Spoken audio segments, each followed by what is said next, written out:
If you were at all involved in the creepypasta community in the early 2010s, then the name Abandoned by Disney will be all too familiar.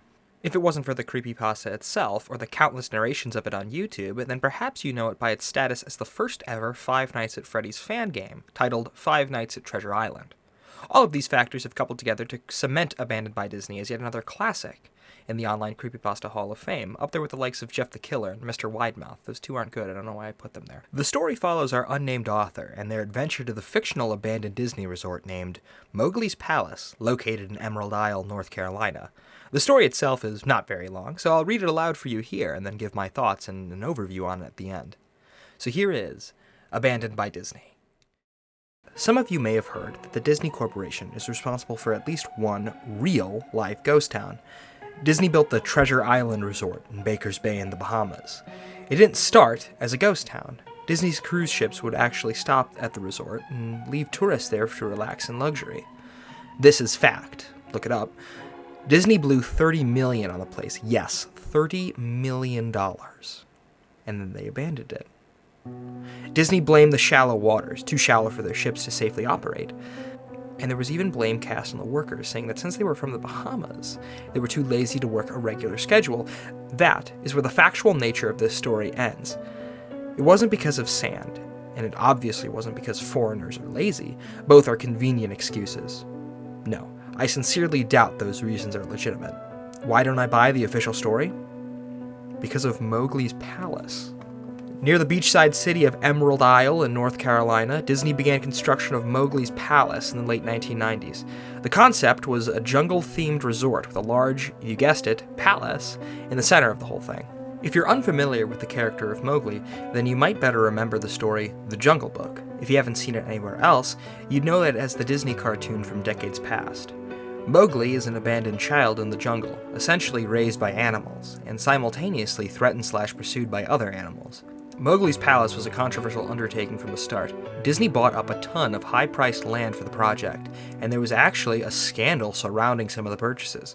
The local government claimed eminent domain on people's homes, then turned around, sold the property to Disney. At one point, a home that had just been constructed was immediately condemned, with little to no explanation. The land grabbed by the government was supposedly for some fictional highway project. Knowing full well what was going on, people started calling it Mickey Mouse Highway. Then there was the concept art. A group of stuffed shirts from Disney Co. actually held a city meeting. They intended to sell everyone on how lucrative this project was going to be for everyone.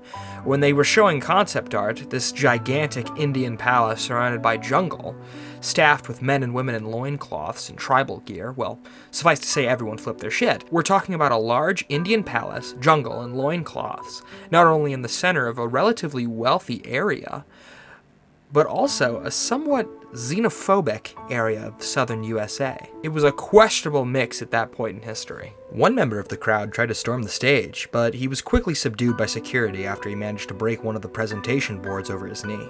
Disney took the community and essentially broke it over its knee as well. The houses were razed, the land was cleared, and there wasn't a damned thing anyone could do or say about it. Local TV and newspapers were against the resort at the beginning, but some insane connection between Disney's media holdings and the local venues came into play, and their operation turned on a dime. So anyway, Treasure Island, the Bahamas, Disney sunk those millions in, and then split. The same thing happened with Mowgli's Palace. Construction was complete. Visitors actually stayed at the resort.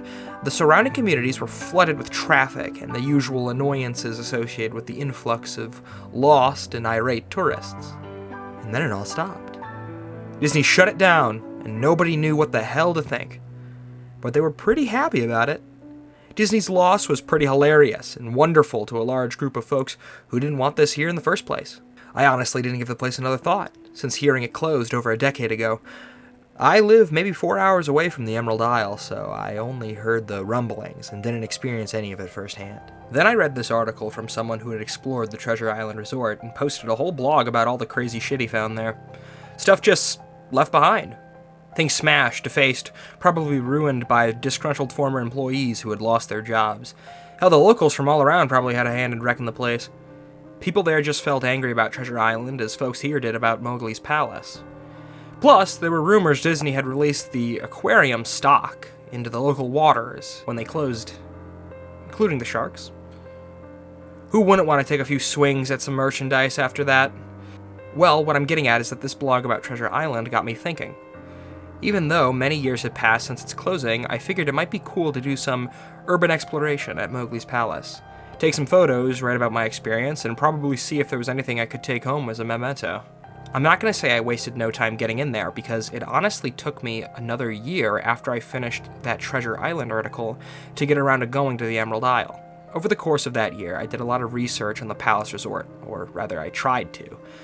Naturally, no official Disney site or resource made any mention of the place. That had been scrubbed clean. Even odder, however, was that nobody before myself had apparently thought to blog about the place or even post a photo. None of the local TV or newspaper sites had any word about the place, though that was to be expected since they all had swung Disney's way. They wouldn't be out there lauding their embarrassment, you know? Recently, I learned that corporations can actually ask Google, for example, to remove links from search results, basically for no good reason. Looking back, it's probably not that nobody spoke of the resort, but rather that their words were made inaccessible. So in the end, I could barely find the place. All I had to go on was an old-as-hell map I received in the mail back in the 90s. It was a promotional item sent out to people who had recently been to Disney World. And I guess since I had been there in the late 80s, that was recent. I didn't really intend to hang on to it. It just kinda got shoved into my books and comics from my childhood. I'd only remembered it months into my research, and even then it took me another few weeks to locate the storage bin my parents had shoved it into. But I did find it. Locals were no help, as most of them were transplants who had moved to the beach in recent years, or old residents who sneered at me and made rude gestures the second I managed to say, "Where would I find Mowgli's?" The drive took me through an inordinately long corridor of overgrowth. Tropical plants had run rampant and overpopulated the area, mixed with the native species of flora that had actually belonged, that had tried to reclaim the land. I was in awe when I reached the front gates of the resort. Tremendous, monolithic wooden gates whose supports to either side looked like they must have been cut from giant sequoias. The gate itself had been gouged in several places by woodpeckers and eaten away at the base by burrowing insects. Hanging onto the gate was a sheet of metal, some random scrap with hand-painted letters in black. Abandoned by Disney. Clearly the handiwork of some past local or an employee who wanted to make some small protest. The gates were open enough to walk through, but not drive, so grabbing my digital camera and the map, whose flip side showed the layout of the resort, I set off on foot.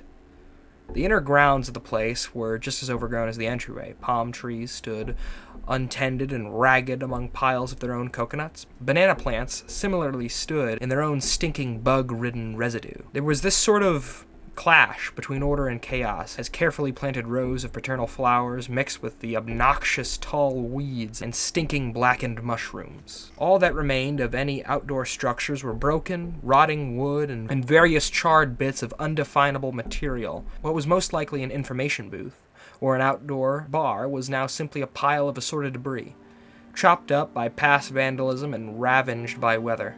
The most interesting thing on the grounds was a statue of Baloo, the friendly bear from the Jungle Book, which stood in a sort of courtyard out of the main building. He was frozen in a joyful wave towards no one, staring into empty space. With a silly, toothy grin as bird shit covered the swaths of his fur and vines ensnared his platform, I approached the main building, the palace, only to find the outside of the building covered in graffiti where the original plants hadn't peeled and chipped away. The front doors weren't open. They had just been taken off their hinges and were stolen. Above the front doors, or in the gaping maw where they had been, someone had once again painted, "Abandoned by Disney." I wish I could tell you about the awesome stuff I saw inside the palace. Forgotten statues, abandoned cash registers, a full-fledged secret society of homeless bums. But no. The inside of the building was so stark, so bare, that I actually think people had stolen the molding off the walls. Anything that was too big to steal, counters, desks, giant fake trees, they were all resting amid this empty echo chamber that had amplified my every step like a slow rat-a-tat of a machine gun. I checked the floor plan and headed to the locations that might seem any way interesting. The kitchen was, as you'd imagine, an industrial floor prep area, with all the appliances in space, no expenses spared. Every glass surface was broken, every door knocked off its hinges, every metal surface kicked and dented. The entire place smelled like very old piss. The huge freezer, not even remotely cold now, had row upon row of empty shelf space. Hooks hung from the ceiling, probably for hanging cuts of meat, and as I stood inside for a moment, I noticed they were swinging. Each hook swung in a random direction, but their movements were so slow and small that it was almost impossible to see. I figured it had been caused by my footsteps, so I stopped one from swinging by clutching it in my fist, then carefully letting it go. But within seconds, it started to swing once more. The bathrooms were in much of the same state as the rest of the place, just like the Treasure Island resort. Someone had methodically smashed each porcelain commode with coconuts and other implements. There was about half an inch of rancid, stinking, stagnant water on the floor, so I didn't stay there very long. What's odd is the toilets and their sinks, and the bidets in the ladies' room, yes, I went there, all dripped and leaked or ran free. It seemed to me that they should have shut the water off long ago. There were plenty of rooms in the resort, but naturally I didn't have time to look through all of them. The few I did peer into were similarly wrecked, and I didn't expect to find anything there. I thought there was actually a television or radio in one room, as I really think I heard some quiet conversation coming out. Though it was like a whisper, probably my own breathing echoing in the silence, or just another case of the sound of flowing water playing tricks on the mind. This is what it sounded like. I didn't believe it. Short, unknown reply. I didn't know that. I didn't know that. Your father told you. Unknown reply, or possibly just whispering. I know, that sounds ridiculous. I'm just telling you what I experienced. Why I thought there might have been something running in that room, or worse, some vagrant who had holed up in there and would have probably knifed me to death. In the front of the palace again, I figured I hadn't found anything of note and had just wasted this trip. As I looked out the door, I noticed something interesting in the courtyard that I had apparently missed, or something that would have given me at least one thing to show for all my trouble, even if it was just a photograph. There was a lifelike statue of a python, maybe 80 feet long, coiled up and sunning itself on the pedestal right in front of the center area. It was almost time for the sun to start setting, so the light fell onto the object in a perfect way for a photograph. I approached the python, snapped a photo, and then stood on my toes and snapped another. Moved closer again to get a detail of its face. Slowly, casually, the python lifted its head and looked directly into my eyes, turned and slithered off the pedestal across the grass into the trees. Its head long disappeared into the woods before its tail even left the sunning spot. Disney had released all their exotic animals into the grounds. Right there on my floor plan map was the reptile house. I should have known. I read about the sharks at Treasure Isle, and I should have known they'd done this. I was dumbfounded, just utterly stupefied. My mouth must have been hanging open for the longest time before I came back down to earth and snapped it shut. I blinked a few times and backed away from where the snake had been, back toward the palace.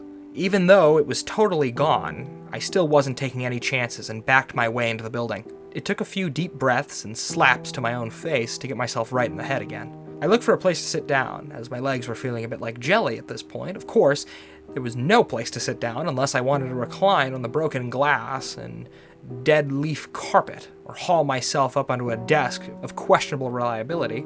I had seen some stairs near the palace lobby, and decided to go have a seat there until I felt better.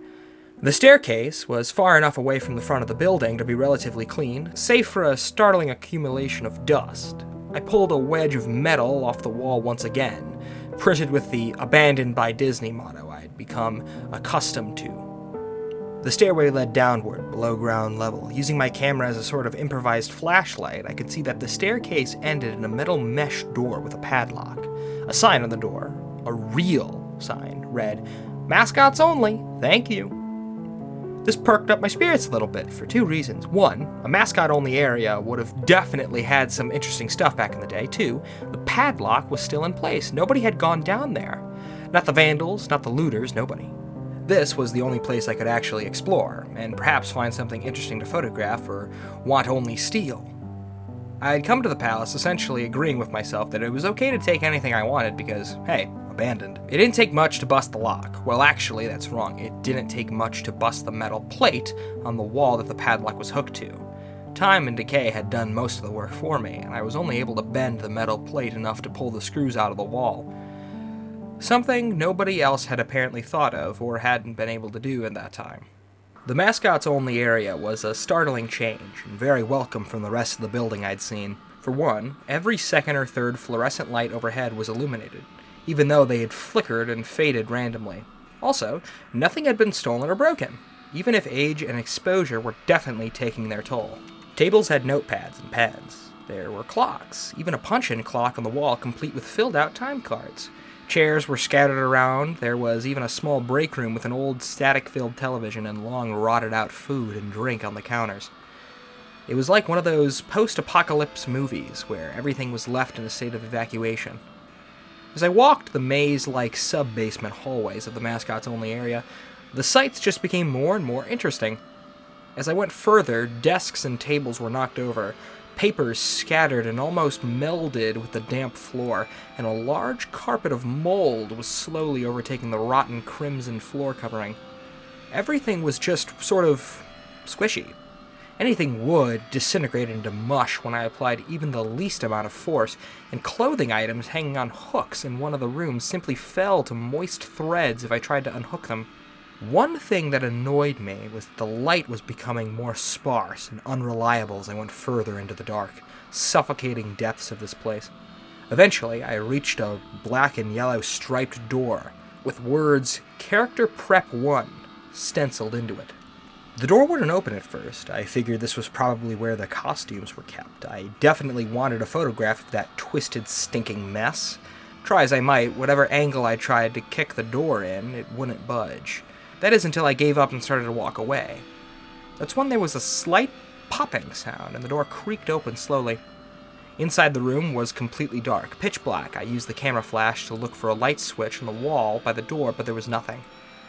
As I made my search, I was jarred out of my senses by a loud electrical buzz. Rows of overhead lights suddenly flashed to life, flickering and fading in and out like the rest I had passed. It took a second for my eyes to adjust, and it seemed like the lights were just going to get brighter and brighter until the bulbs exploded, but just when I thought it would reach a critical stage, the lights dimmed and stabilized.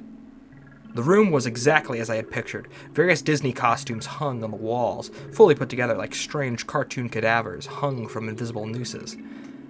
There was an entire rack of loincloths and native clothes hung towards the back. What I found odd, and what I wanted to photograph right away, was a Mickey Mouse costume in the center of the room. Unlike the other costumes, it was lying on its back in the center of the floor like a murder victim. The fur on the costume was rotten and shredding, creating bare patches. What was even odder, however, was the clothing of the costume. It was like a photo negative of the actual Mickey Mouse, black where it should be white, and white where it should be black. His normally red overalls were a light blue. The sight was off-putting enough that I actually put off taking the photograph until last. I took a picture of the costume hanging on the walls, upward angles, downward angles, side shots, to show the entire row of frozen, putrid cartoon faces, some with plastic eyes missing. Then I decided to stage a shot. Just one of the bed-ragged characters' heads on the slick, grimy floor. I reached for the headpiece of a Donald Duck costume and carefully removed it so the thing wouldn't fall apart in my hands. As I looked into the face of the wide-eyed, moldering head, a loud chattering sound made me jump with fright. I looked down at my feet. There between my shoes was a human skull. It had fallen out of the mascot's head, shattered into pieces at my feet. Only the empty face and lower jaw remained, staring up at me. I dropped the Donald Duck head immediately, as you'd expect, and moved towards the door. As I stood in the doorway, I looked back to the skull on the floor. I had to take a picture of it, I had to, for any number of reasons that may have seemed silly, but only if you don't think it through. I needed proof of what happened, especially if Disney was going to somehow make this just go away. I had no doubt in my mind, right there from the start, that even if it was just a gross negligence, Disney was responsible for this. That's when the Mickey, that photo negative opposite Mickey in the middle of the floor, started to get up. First sitting, then climbing to its feet, the Mickey Mouse costume, or whoever was inside of it, stood there at the center of the room, its face just staring directly at mine as I mumbled, "No," over and over and over, with shaking hands, a violently thrashing heart, and legs that had once again turned to jelly. I managed to lift the camera, aim it at the opposite creature now, quietly sizing me up.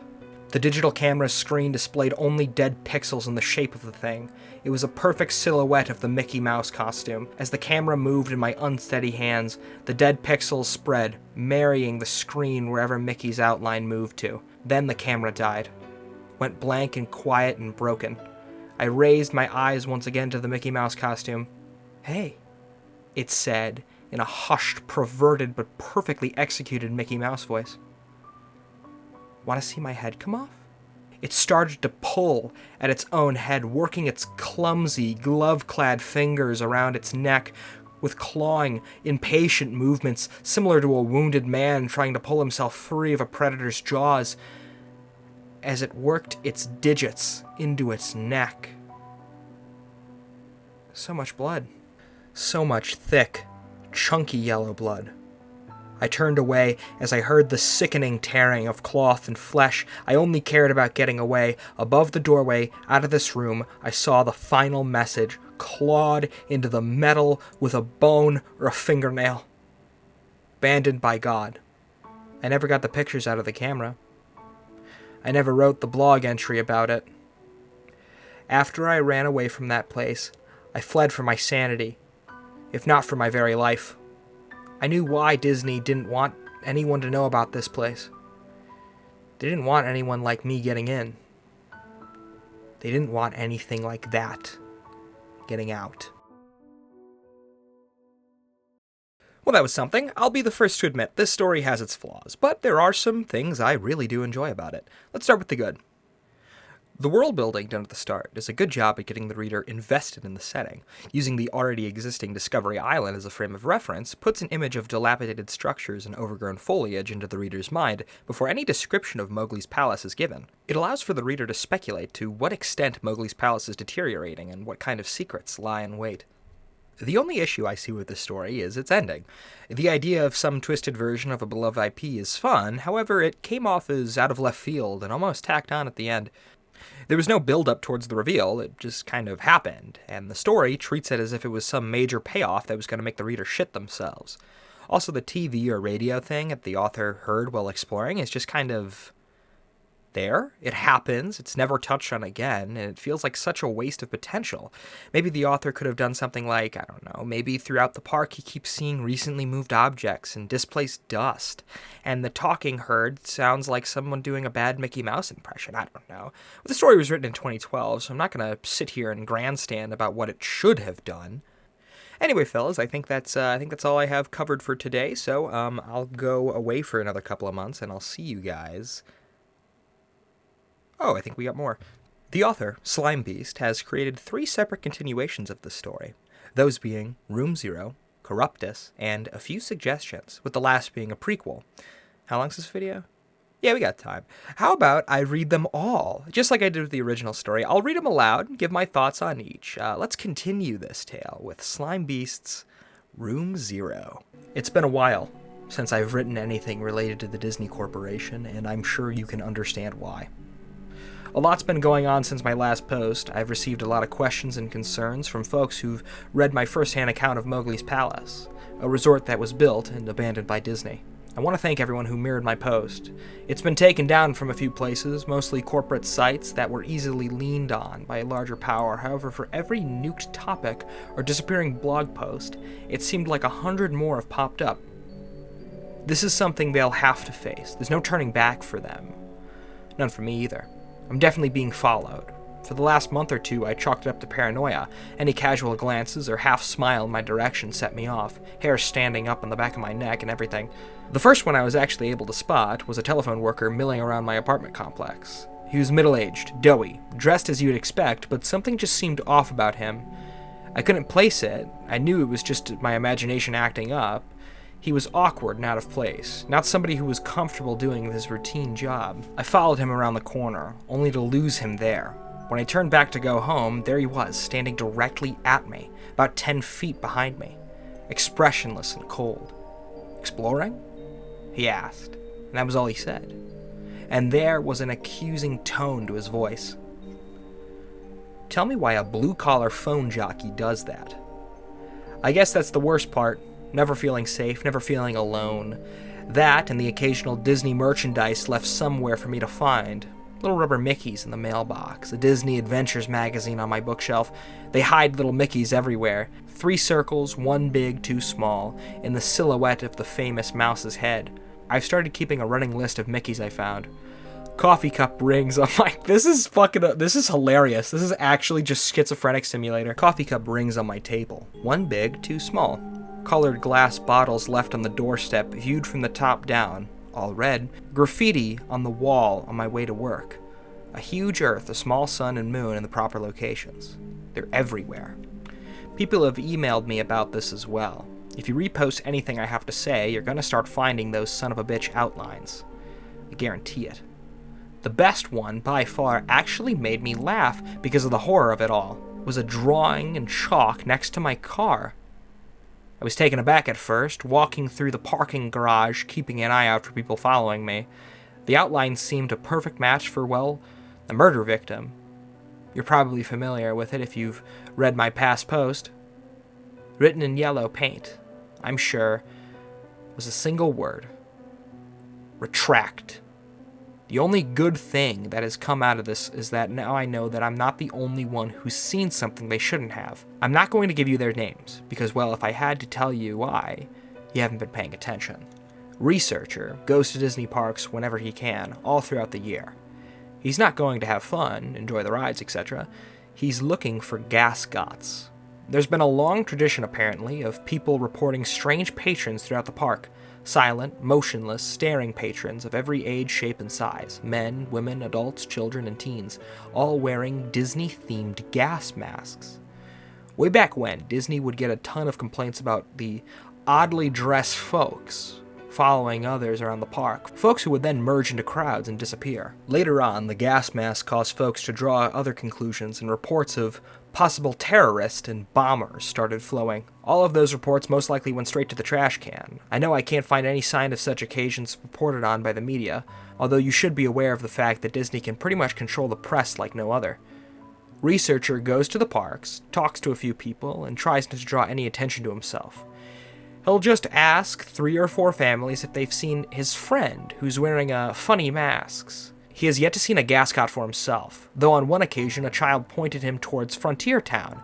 As he raced through the crowd, he heard a single voice cry, "Mommy, I want a Goofy air mask too." A fellow I'll call lifeguard worked in a Disney park from 2001 to 2003. He stood at the top of a huge water slide and made sure none of the kids got too rowdy.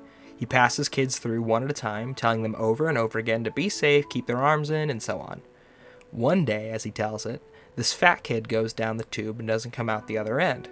He sent 2 or 3 kids in after. The whole thing moves at a steady clip, so naturally you'd expect if a fatty kid got stuck, the kids that followed him were stuck too.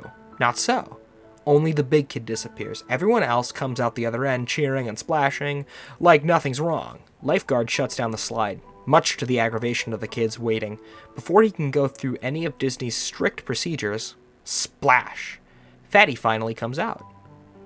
Staff members pulled the kid, I'm gonna just stop calling him Fatty. Staff members pulled the kid out of the water. He sank like a stone when he hit, his skin already blue and his eyes wide. All he would say is, "No face kids. Stop squeezing."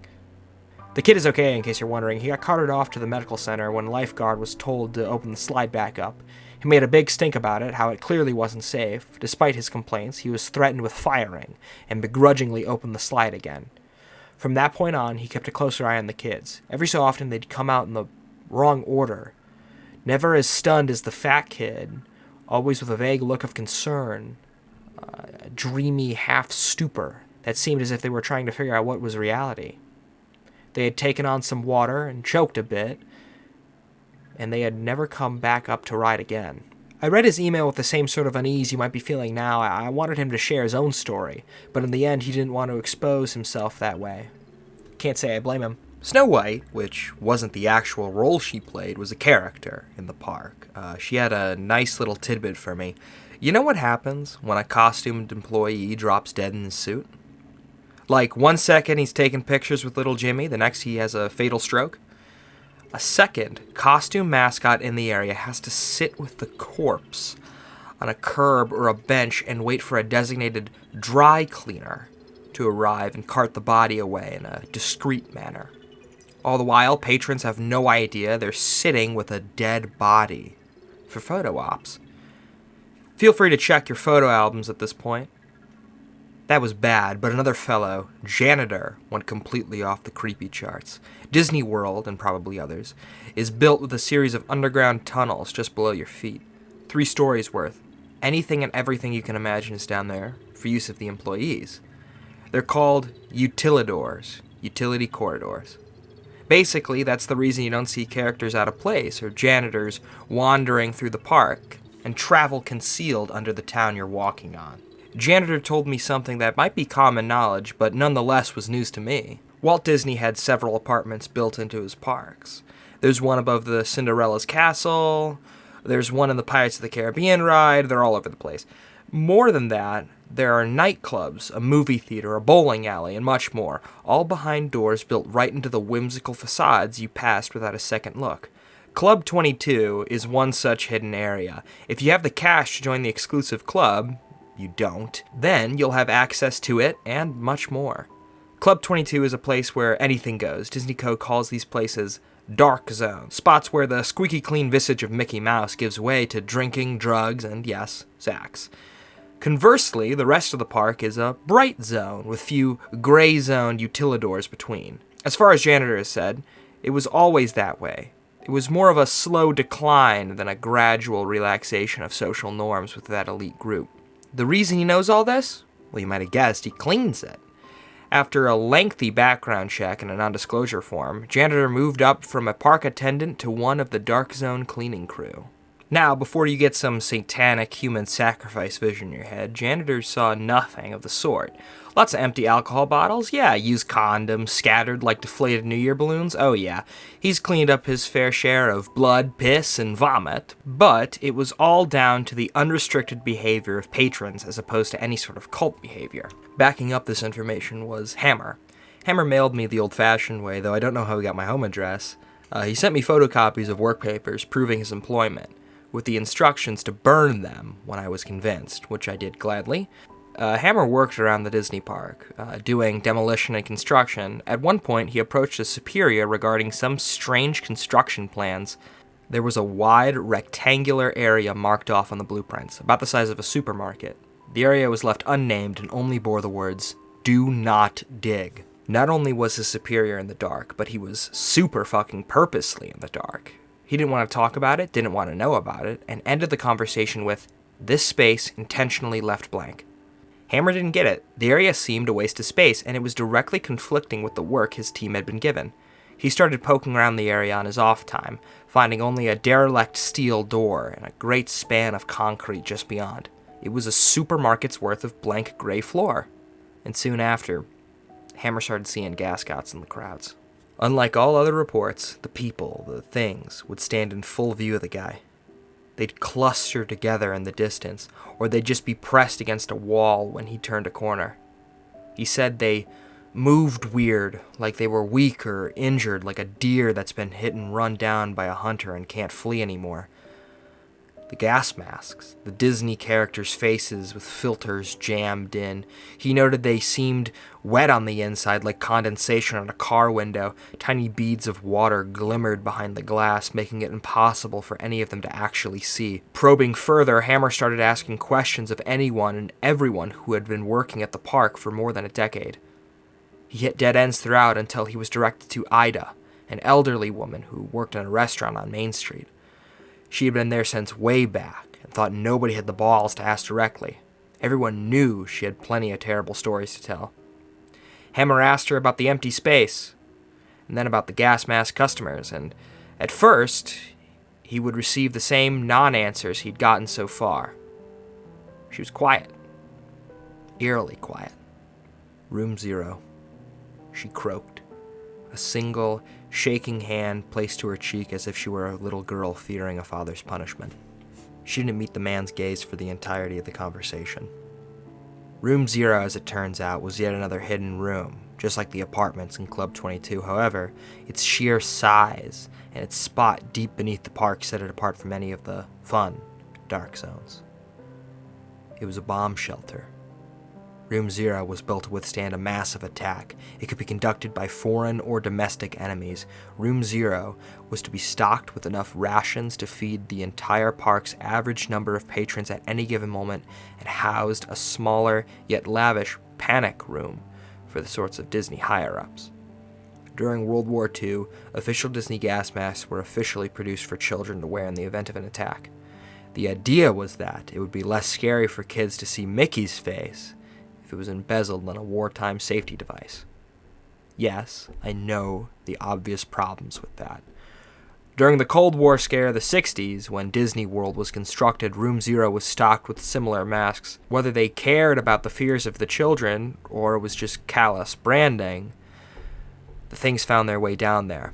What's more, some genius decided that kids would then be frightened by the gas masks their parents wore, so all the masks, adult and child, were made to comply to this insane standard.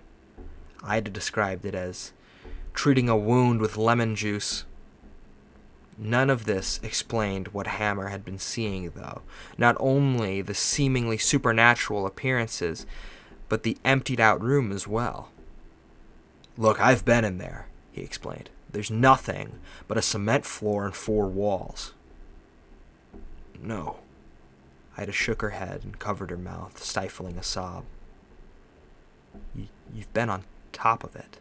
Someone or something sounded the alarm one day when the park was at full capacity. The warning was clear. It was supposed to be an air attack. Security ushered everyone down into the tremendous shelter. There, they were ordered to put on their masks and hunker down for the duration of the assault.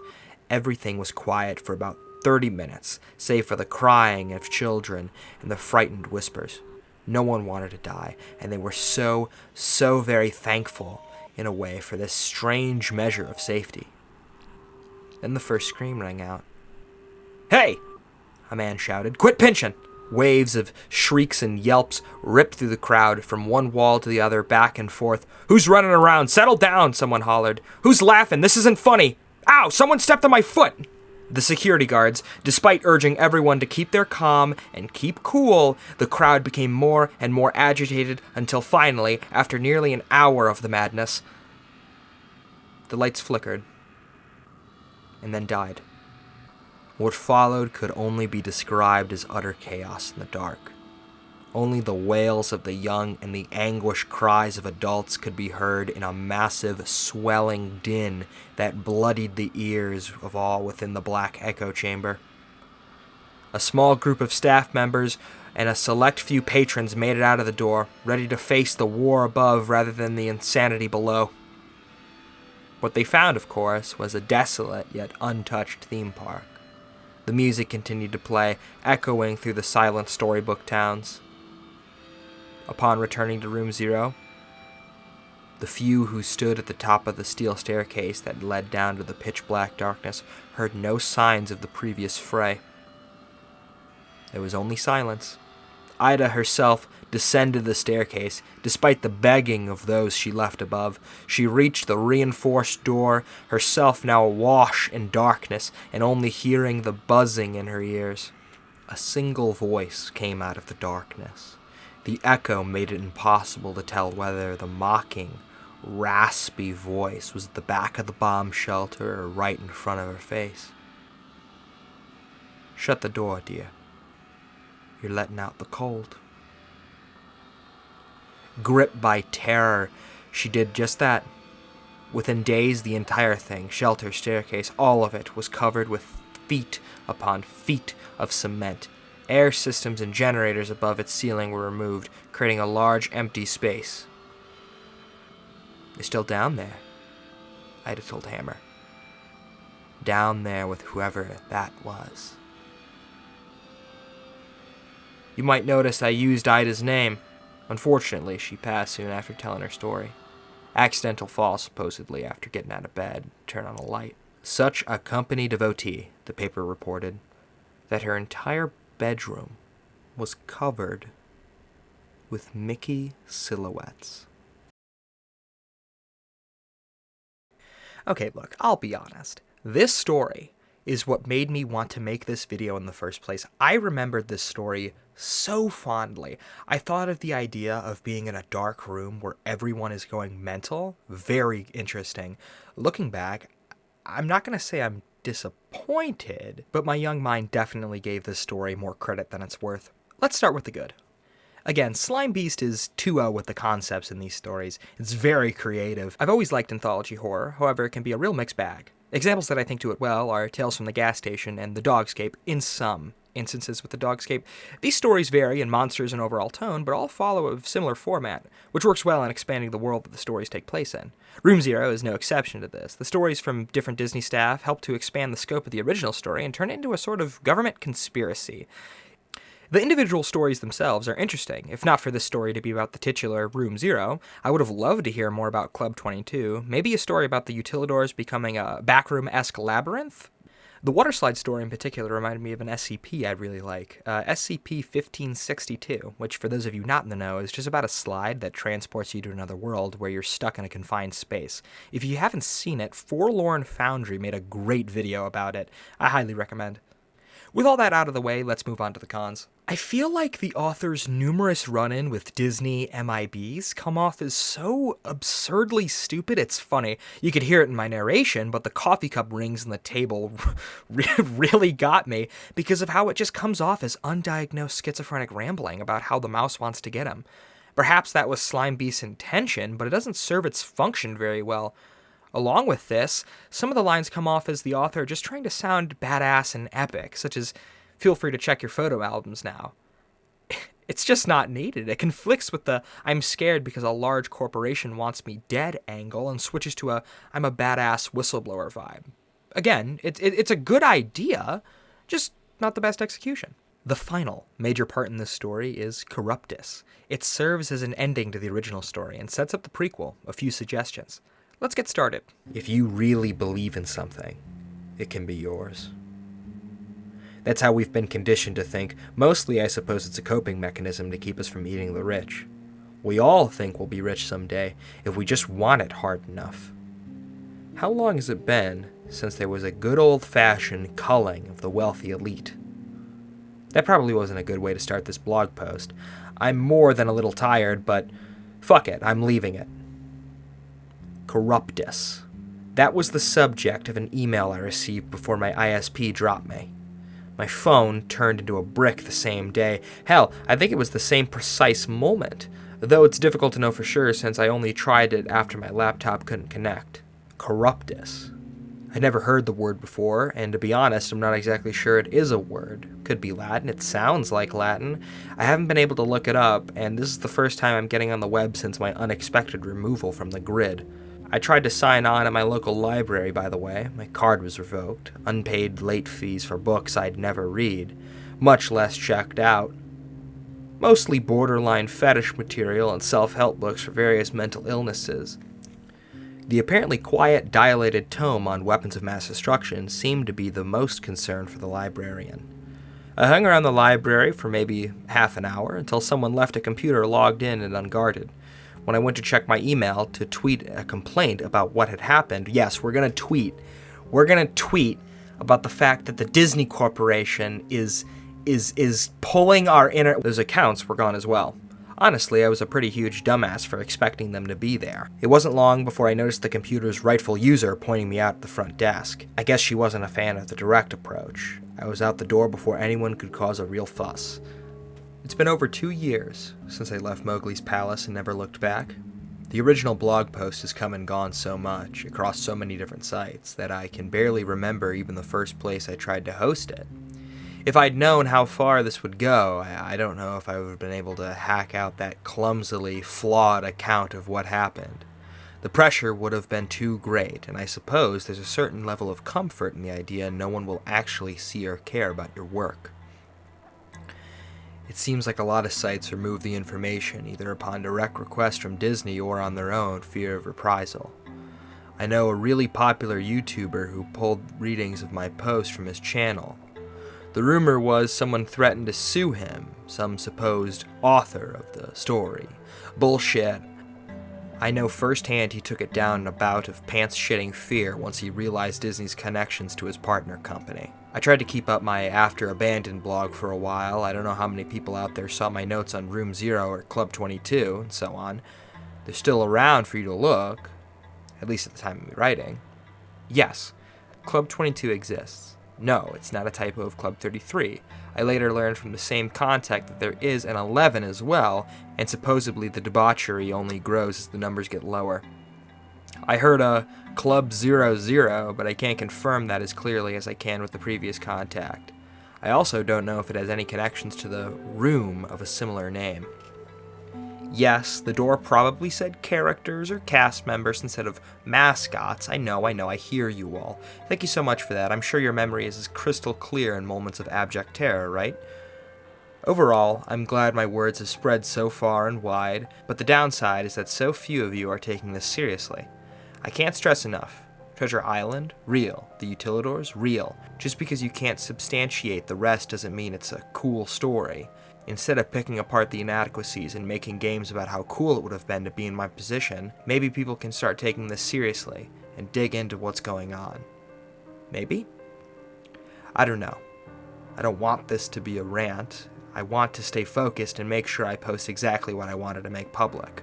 All the stress, the stalkers, the phone calls, the broken windows, I know that's all supposed to keep me off track. They want me confused, scared, and most of all, they want me quiet. There's a team of men and women in suits that I've seen at random times. Here and there, I'll call them the focus group because they pop up with clipboards and pens taking notes of everything I do. They all have the same outfits with the same thick rim glasses, the same red pens that scream, "We're judging you." The first time I noticed them, they were following me through a mall. I looped and turned, trying to be sure they were following me, and there they were, every step of the way. Days later, I spotted them again in the laundromat window across from my new apartment. I chased one down once, the tubbiest one. They stayed silent through the entire chase, and even after the scuffle that ensued, when I wenched the clipboard from his hands, I only found page after page of off-kilter random gibberish coupled with crude Mickey silhouettes, all in the same red ink. I know it sounds insane to say that a group of men and women in black suits are following me around, taking nonsense notes, but I think that's the point. The idea is that it should drive me insane, and if it doesn't, you'll still think I'm crazy just for saying it. It's a no-win situation. I will forever regret that trip to Emerald Isle, but on the other hand, I'll always be grateful to the people who have come forward anonymously to share their experiences with me. Whoever mailed me the suggestion box from that resort is basically my hero at this point. To read what I had written about in the place, and still brave the journey. Wow. I can't imagine how that felt, whoever you may be. You even left the original corroded lock in the box, so I knew it was legit. To do all of that without even taking a look inside for yourself must have been really hard. Thank you. If you haven't noticed, I'm treating this post like a my final installment. There's a reason for that. I don't know how long I can keep subverting Disney's attempts at silencing me before some sort of final action is taken. I have no doubt that somewhere at this very moment, someone is using my identity to commit a crime that would discredit me. That, or the men in white jackets are about to show me a lovely little padded cell. I don't know what's going to come after this, and that's the worst part, I suppose. All I know is that it's coming. So what is Corruptus? Well, as I mentioned, it was the title of an email I received, one that was presumably deleted along with my account. It was blank and seemed to exist for the sole purpose of placing an attached text document into my hands. Too bad for the powers that be, I had already printed it the moment I saw it. Not much they can do to revise that, can they? I should have remembered that library. I used their copier to run off a few thousand duplicates of that letter. A few hundred are stapled in random places. A few hundred were passed out to random people, and the rest, let's leave those as a little surprise. Have fun trying to stifle that, you horrible mouse fuckers. Without any more rambling, here's the letter, word for word. It arrived from a source whose email address I won't disclose, though I assumed it's an untraceable dummy account anyway. Summation of Corruptus incidents for January 2015. For office use only. This message contains information that may be confidential or proprietary, or protected by the attorney-client privilege or work product doctrine, intended solely for the use of the addresses named above. Any review, disclosure, distribution, copying, or use of the information by others is strictly prohibited. If you have received this message in an error without authorization, please advise the sender by immediate reply and delete the original message. All emails sent to this address will be received by the Disney Corporation email system and is subject to archiving and review by someone other than the recipient. Violation of this disclaimer as written will result in prosecution. Please refer to the official guidelines in relation to known and unconfirmed incident reports. Respect regulation as per ongoing and/or finalized designations. Known corruptus incidents up to and including January 2015. Treasure Island. Extreme agitation/inappropriate activity within vulture population. Mild to moderate agitation/inappropriate human activity. Resolved corruptus. Unidentified avian species. Abandoned. Final. Disney's Pop Century Resort. Misplaced mobile objects. Chronological displacement/anachronism. Unresolved corruptus. Wandering entity. Pending. Disney's River County. Microorganism infestation. Unresolved corruptus. Clear Man, aka See-Through Man, aka Friendly John. Abandoned. Final. ImageWorks. The What If Lab's second floor. Multiple missing persons. Reports regarding Dreamfinder's School of Drama. Pin screen fatality. Vibrating mirror sickness. Unresolved corruptus. Willy Wizard installation. Abandoned. Final. Mowgli's Palace. Auditory hallucination and/or projection. Misplaced and mobile objects. Moderate to severe agitation/inappropriate human activity.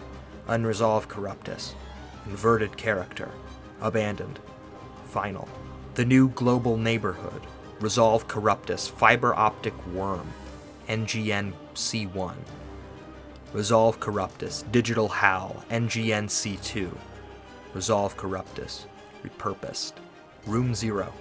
Sudden onset mass hysteria. Audio hallucination and/or projection. Unresolved corruptus. Unknown. Contained. Final. Please note, Nara Dreamland is not an officially licensed Disney park, and no information or resources are to be shared with any responsible for containing its residents. A complete list of suspected corruptus incidents and reports may be available. It took a few readings before I could get my head around this. Essentially, if the attached file was to be believed, then the events I had experienced were not part of an isolated incident. The events within Room 0, the Gascots, they seemed like part of a much larger problem. What is corruptus? Corruption, I mean. I don't need to run Google Translate for that, even if I felt like I could take a break from writing without the risk of someone finding and disconnecting me at any moment. Corruption of what? Dreams, ideas, desires? I've never been a religious man, but I was dragged into Sunday school more than enough times to know about the golden calves, false gods created by man, icons given images, characters, mascots. If you believe in the Bible at all, I'm not sure I do, especially after what I've seen, then maybe God wasn't angry because people worshipped other things. Maybe he was afraid.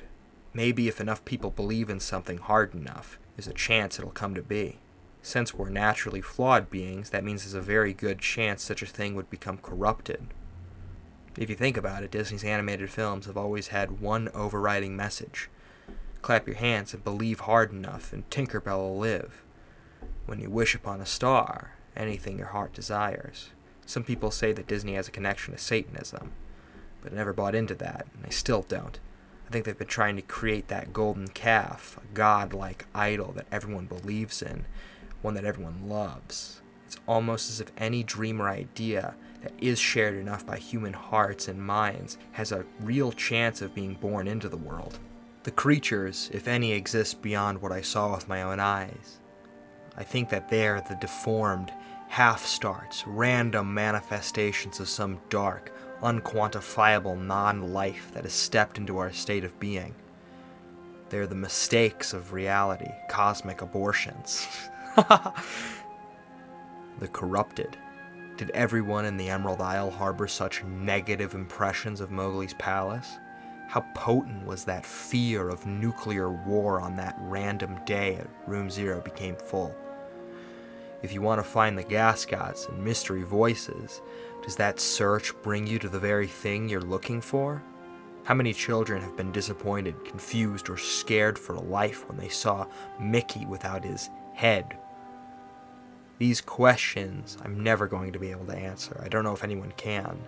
Speaking personally, this will probably be the last time I talk to you about Disney and everything I've learned about them.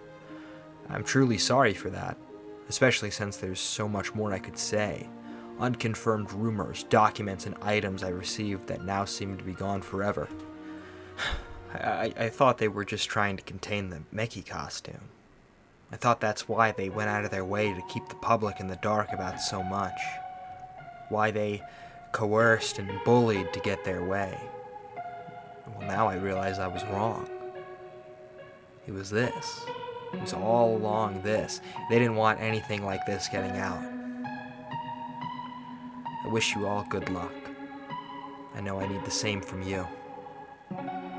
Thank you.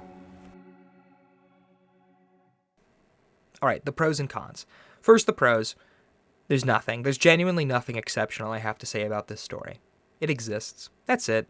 It's just here and we got to include him at the Christmas party. Now the cons. I think the biggest problem that I have with Corruptus is that it's boring. It's 16 minutes with nothing. I mean, yes, we have the Disney SCP Foundation, like, link here, but it doesn't get paid off super well. And I think this is a good point to springboard and discuss my issues with the entire story. Abandoned by Disney suffers from scope creep, and because of this, it cannot clearly convey what the point is. Corruptus doesn't feel like an ending. It feels like a half measure with the amount of loose ends still in the air, and it seems to only end the way it does in case more continuations want to be written, and that's okay, when the story has a clear ending point. Abandoned by Disney has no such ending point. Instead, we're just left on a concluding line from the first part, which I did think was a nice touch. Overall, Abandoned by Disney isn't a bad story. There are parts that bode well and some that are some real stinkers, but at the heart of it all is a very cool concept. And one day I would love to read the remastered version that Slime Beast has made. I think with some hindsight, the elements in the story can be expanded upon and done way better. That's all I have to say about Abandoned by Disney. In the description, I'll have a link to Slime Beast's website where you can buy the remake. I'd like to thank you all for watching, and I will see you later. Have a good rest of your night.